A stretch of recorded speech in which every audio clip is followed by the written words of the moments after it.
Hello दोस्तों, तो चलिए आप लोगों को फिर से न्यू वीडियो में स्वागत है। आज हम पढ़ने वाले हैं क्लास 9 का क्या हिस्ट्री सब्जेक्ट। ठीक है, क्लास 9 का हिस्ट्री सब्जेक्ट, जिसमें हम लोग पढ़े थे फ्रांसीसी क्रांति का लेक्चर 1 और लेक्चर 2 हम लोग करा दिए थे। ठीक है, आज लेक्चर 3 चलेगा। लेक्चर 3 में हम लोग पढ़ेंगे आज फ्रांसीसी क्रांति में। लेक्चर 3 में हम लोग पढ़ेंगे क्रांति की शुरुआत। ठीक है, क्रांति की शुरुआत कैसे करके हुई। ठीक है, तो हम लोग पढ़े थे फ्रांसीसी क्रांति में कि फ्रांस एक राष्ट्र था। फ्रांस राष्ट्र का राजधानी था कहाँ? पेरिस। ठीक है, फ्रांस राष्ट्र का राजधानी था पेरिस, और फ्रांस राष्ट्र का राजा का नाम था लुई 16। ठीक है, फ्रांस राष्ट्र का राजा का नाम था लुई 16। ठीक है, लुई 16 नाम था फ्रांस राष्ट्र का राजा का।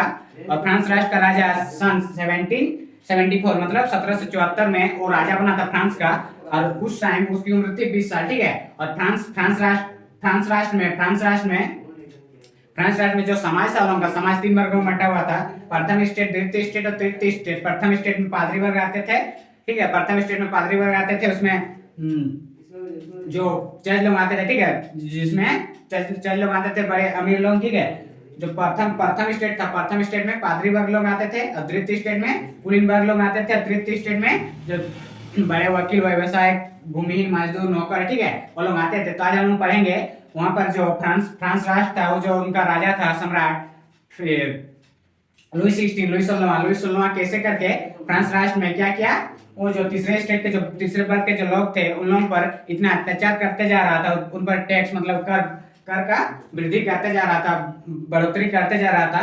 तो उस टाइम मतलब जो तीसरे वर्ग के कुछ मतलब 18वीं सदी में तीसरे वर्ग में क्या हुआ, एक नए मध्य वर्ग का उदय हुआ, जिससे मतलब उन लोगों का विचार उत्पन्न हुआ कि हम लोगों को क्रांति करना चाहिए, हम अपने अपने हक के लिए हम लोगों को विचार उत्पन्न करना चाहिए, आंदोलन करना चाहिए कि तीसरे स्टेट के लोगों को ही कर क्यों देना पड़े। ठीक है, प्रथम स्टेट और द्वितीय स्टेट को भी कर देना चाहिए। ठीक है, सरकार को, उनके राजा को हम लोग ही क्यों देकर। तो अभी हम लोग पढ़ेंगे जो क्रांति का शुरुआत हुआ, क्रांति का शुरुआत कैसे करके हुआ उसको हम समझते हैं। प्राचीन राजतंत्र के तहत फ्रांसीसी सम्राट अपनी मर्जी से कर नहीं लगा सकता था। ठीक है, प्राचीन राजतंत्र बोलेंगे तो 18वीं सदी में 18वीं सदी से पहले के जो राजा लोग थे, पहले से को प्रथा था कि मतलब वहां का जो राजा था, सम्राट था, वो अपनी मर्जी से कर नहीं लगा सकता था। ठीक है, अपनी मर्जी से कर नहीं लगा सकता था। उसके लिए उसको क्या करना पड़ता था, अपने जो जो प्रतिनिधि थे, अपने जो नागरिक थे, फ्रांस राष्ट्र का, उनसे क्या करना था, मंजूरी लेना पड़ता था। ठीक है, यहाँ पर इसके लिए उसे किसे, जो फ्रांस राष्ट्र का जो सम्राट था लुई 16, इसके लिए उसे स्टेट जनरल प्रतिनिधि सभा की बैठक बुलाकर नए करों के प्रस्तावों पर मंजूरी लेनी पड़ती थी। ठीक है, इसके लिए उसे जो फ्रांसीसी लुई 16 था, इसके लिए उसे क्या करना पड़ता था, स्टेट जनरल की बैठक बुलानी पड़ती थी। स्टेट जनरल किसे कहते हैं, स्टेट जनरल जो प्रतिनिधि सभा मतलब एक बैठक होता था, जिसमें तीनों स्टेट, प्रथम स्टेट, द्वितीय स्टेट, तृतीय स्टेट के जो नागरिक होते हैं, जो प्रतिनिधि लोग होते हैं, उनको बिठाकर मतलब सभा में क्या करता था, कर में जो वृद्धि करना है कि क्या कितना करना है, उसके लिए मतदान कराया जाता था। ठीक है, तब इसको हम समझते हैं। तो उसको वो खुद से कर नहीं लगा सकता, तो उसके लिए उसको स्टेट जनरल का बैठक बुलाना पड़ता था। ठीक है, उसके बाद स्टेट जनरल एक राजनीतिक संस्था थी। ठीक है, स्टेट जनरल क्या था, स्टेट जनरल एक राजनीतिक संस्था थी। राजनीतिक संस्था बोलेंगे तो प्रतिनिधि सभा। ठीक है, जो प्रथम स्टेट, द्वितीय स्टेट, तृतीय स्टेट के सभी नागरिक वहां पर उपस्थित रहते हैं, और फिर राजा क्या करता था, उन सबके बीच अपना कर में वृद्धि के लिए सबसे मतदान का मांग करता था। ठीक है, तो यहाँ पर हम लोग समझेंगे स्टेट जनरल एक राजनीतिक संस्था थी, जिसे तीनों स्टेट अपने अपने प्रतिनिधि भेजते थे। स्टेट जनरल एक राजनीतिक संस्था थी जिसमें तीनों स्टेट बोलेंगे तो प्रथम स्टेट, द्वितीय स्टेट और तृतीय स्टेट। प्रथम स्टेट में कौन लोग आते थे, प्रथम स्टेट में पादरी वर्ग लोग आते थे, द्वितीय स्टेट में कुलीन वर्ग लोग आते थे, और तृतीय स्टेट में जो छोटे, जो बहुत गरीब मजदूर लोग आते थे। ठीक है, बड़े व्यवसाय, वकील, व्यापारी। ठीक है, तो तीसरे मतलब जिसमें तीनों स्टेट अपने अपने वहां पर जो अपने जो प्रतिनिधि भेजते थे तीनों स्टेट के, और तीनों स्टेट के यहाँ पर हम सबसे पहले समझेंगे जो प्रथम स्टेट, द्वितीय स्टेट और तृतीय स्टेट के जो वहां पर प्रतिनिधि लोग आए थे, जो नागरिक लोग आए थे। ठीक है, तो प्रथम स्टेट के कितने थे, प्रथम स्टेट के 300 नागरिक थे। उसके बाद द्वितीय स्टेट के भी 300 नागरिक थे। प्रथम स्टेट के 300 नागरिक थे, और द्वितीय स्टेट के में 300, द्वितीय स्टेट में 300 प्रतिनिधि आए थे। और उसके बाद जो तृतीय स्टेट थे, तृतीय स्टेट से कितना, 600, तृतीय स्टेट से 600 प्रतिनिधि लोग आए थे। ठीक है, तृतीय स्टेट से 600 नागरिक आए थे। प्रथम स्टेट के 300 और द्वितीय स्टेट के 300 और तृतीय स्टेट के 600 नागरिक आए थे। ठीक है, और उसमें से जो छोटे किसान लोग थे, छोटे किसान, उन लोगों का जो कारीगर लोग थे, मजदूर लोग थे, उन लोगों का आना वर्जित था, महिलाओं लोगों का भी आना वर्जित था। और तीसरे स्टेट के कौन लोग थे? तीसरे स्टेट जो 600 लोग आए थे उसमें से कुछ लोग शिक्षित वर्ग के थे, मतलब जो लोग थोड़ा शिक्षित थे, पढ़े लिखे थे, वो लोग आए थे, ठीक है। तो वहां पर वहां पर मतलब वहां पर प्रॉब्लम ये हुआ था कि जो तीसरे स्टेट के जो नागरिक थे, सबसे ज्यादा प्रॉब्लम, सबसे ज्यादा दुविधा उन्हीं लोगों का था कि तृतीय स्टेट के लोगों का बहुत मतलब गरीबी से गुजरना पड़ रहा था। तो उस टाइम जो 90% फ्रांस में 90% किसानी थे, 90% किसान थे। तो वहां पर 10% में कौन लोग आते हैं? 10% में प्रथम स्टेट है, द्वितीय स्टेट। तो 10% में जो प्रथम स्टेट द्वितीय स्टेट थे, उसी से 300 नागरिक आए थे। और तृतीय स्टेट यानी कि किसान का आबादी कितना था? किसान का 90% आबादी में लोग 600 लोग आए थे। और वहां पर प्रत्येक वर्ग को कितना? एक मत देने का अधिकार था। तो वहां पर जो तीसरे स्टेट के जो प्रतिनिधि सभा लोग थे, तो ये तीसरे स्टेट के जो शिक्षित थे, वो लोग बोले कि हम लोग को इस बार प्रत्येक वर्ग से एक मत नहीं, प्रत्येक नागरिक से एक मत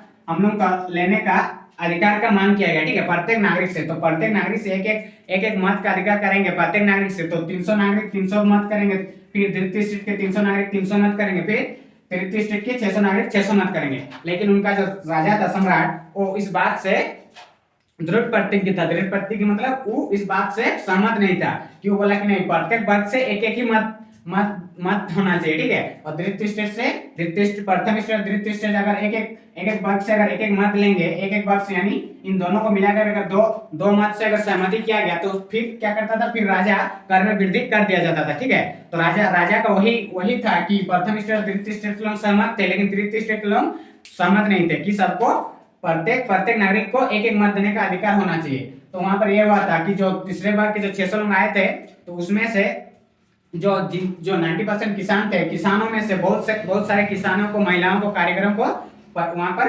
प्रवेश करने नहीं दिया जाता था, ठीक है। वो जो प्रतिनिधि सभा में, वो स्टेट जनरल ये में, वो वर्षा का एक जगह था जहां पर उन लोगों का बैठाया गया था, ठीक है। तो 40,000 पत्रों के माध्यम से लोग तीसरे वर्ग के, जिनको प्रवेश करना वर्जित था, मतलब प्रवेश करने नहीं दिया जा रहा था, तो वहां पर 40,000 पत्र लिखे। जो छोटे किसान लोग थे, जिन लोगों को कष्ट से गुजरना पड़ रहा था, और लोग 40,000 पत्र लिखे और पत्र के माध्यम से राजा को भिजवाया, ठीक है। पत्र के माध्यम से राजा को भिजवाया कि हम लोग का भी जितना प्रॉब्लम है, उसके लिए बहुत सारा कठिनाई का सामना करना पड़ रहा है। उसके लिए तीनों स्टेट के लोगों से कर लेना चाहिए, हम लोग से ही कर नहीं लेना चाहिए, ठीक है। तो यही वो लोग मांग किए तीसरे वर्ग के लोगों ने। फिर आगे आइए समझते हैं। उसके बाद जो राजा था उसका, इसकी अंतिम बैठक सन 1614 में, तो इसकी अंतिम बैठक सन 1614 में बुलाई गई थी। इसका अंतिम बैठक सन 1614, ठीक है। तो हम लोग पढ़ रहे हैं 18वीं सदी। इसका अंतिम बैठक सन 1614 में, मतलब 100 साल पहले, बहुत साल पहले ये जो बैठक था, कर में वृद्धि का बैठक बहुत साल पहले बुलाया गया था। उसके बाद से कर का वृद्धि में बैठक नहीं बुलाया गया था, ठीक है। तो उसके लिए राजा को सहमति लेना पड़ता था तीनों स्टेट के प्रतिनिधियों से। लेकिन लास्ट में निर्णय यही करता था कि लास्ट में राजा का ही निर्णय होता था कि कर में किसका वृद्धि करना चाहिए, कितना वृद्धि करना चाहिए, वो अंतिम में राजा ही निर्णय करता था, ठीक है। तो यहाँ पर समझते हैं। फ्रांसीसी सम्राट लुई 16 ने 5 मई 1789 को, फ्रांसीसी का जो सम्राट था लुई 16वां, 5 मई 1789 को नए करों के प्रस्तावों के लिए बैठक बुलाई, ठीक है। नए कर जो कर में वृद्धि के लिए कब बुलाया गया? 5 मई 1789, ठीक है। यानी कि 5 मई 1789 को नए करों के प्रस्तावों के लिए, नए कर मतलब कर में वृद्धि के लिए, वो क्या किया गया? बैठक बुलाया गया। और इसकी अंतिम बैठक कब हुआ था? सन 1614 में इसका अंतिम बैठक था, ठीक है। उसके बाद लुई 16वां ने 5 मई 1789 को कर में वृद्धि के लिए बैठक बुलाया गया, ठीक है। यहाँ पर देखिए, किसानों, औरतों एवं कारीगरों का सभा में प्रवेश वर्जित था, ठीक है। किसानों बोलेंगे तो 90% वहां पर जो आबादी थे, 90% क्या थे? 90% गरीब मजदूरी थे, 90% किसान लोग ही थे, ठीक है। जिनके पास खुद का जमीन नहीं था, खुद का, वो किसी और से वो आश्रित थे, किसी और के ये पे वो लोग डिपेंडेंट थे, ठीक है। वो लोगों का खुद का कुछ नहीं था। तो वहां पर जो 90% जो मजदूर थे, ठीक है, 90% मजदूर में वहां पर जो सभा में क्या, जो 600 लोग आए थे, वहां पर जो ज्यादा ही जिनका मतलब बहुत सारा प्रॉब्लम था, उन्हीं लोगों को वहां पर आने नहीं दिया जा रहा था। तो क्या किया गया? जो वहां पर कौन लोग, किसानों, औरतों, कारीगर, इन तीनों को मतलब वहां पर वर्जित नहीं था, मतलब वहां पर कोई सहमति नहीं देता था कि आप अंदर जा सकते हैं बोल के। उसके बाद यहाँ पर फिर भी लगभग 40,000 पत्रों के माध्यम से उनकी शिकायतों को साथ लेकर आए थे। फिर भी उन्होंने क्या किए थे, जो मतलब किसानों, औरतों, कारीगरों को सभा में वर्जित था, मतलब उन लोगों को अंदर नहीं आने दिया जाता था। फिर भी उन्होंने क्या किया, जितना मतलब तीसरे वर्ग के जितने भी नागरिक थे सबको 40,000 पत्र के माध्यम से वहां पर क्या किया गया, सबको अपना अपना जो भी उन लोगों का प्रॉब्लम था, जो भी उन लोगों का तीसरे स्टेट के लोगों को उस राष्ट्र में दिक्कत हो रहा था, लोग पत्र के माध्यम से राजा तक पहुंचा देगा। ठीक है, हम लोग समझे थे कि इसमें जो प्रथम स्टेट के जो 300 नागरिक आए थे, उसके बाद द्वितीय स्टेट के 300, तृतीय स्टेट के जो 600 नागरिक आए थे, प्रतिनिधि सभा का बैठक हुआ था। तो उसमें जो तीसरे वर्ग के जो लोग थे, उन लोग क्या किया गया, प्रत्येक वर्ग से एक मत का अधिकार मांगने लगे अपने सम्राट से, अपने राजा से। तो फिर राजा क्या किया, राजा उस बात से सहमत नहीं था। ठीक है, तो उस टाइम जितने भी नागरिक थे तीसरे स्टेट के, सबको इस सभा छोड़कर चले गए। ठीक है, सबको इस सभा छोड़कर वापस चले गए।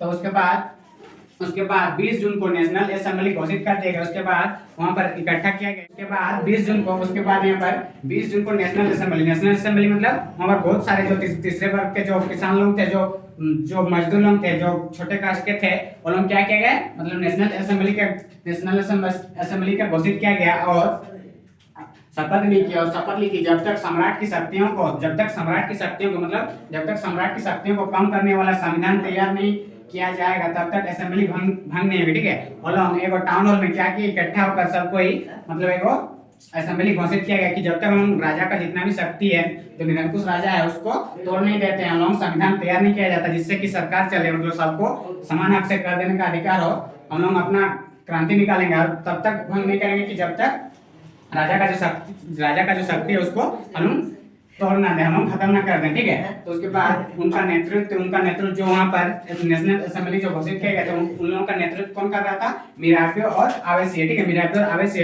आवेसिये एलम जो उन का असेंबली घोषित किया गया था। ठीक है, तो असेंबली घोषित किया गया था, तो एलम कहाँ के थे, एलम फ्रांस के जो मिराबियो और आवेसिये थे।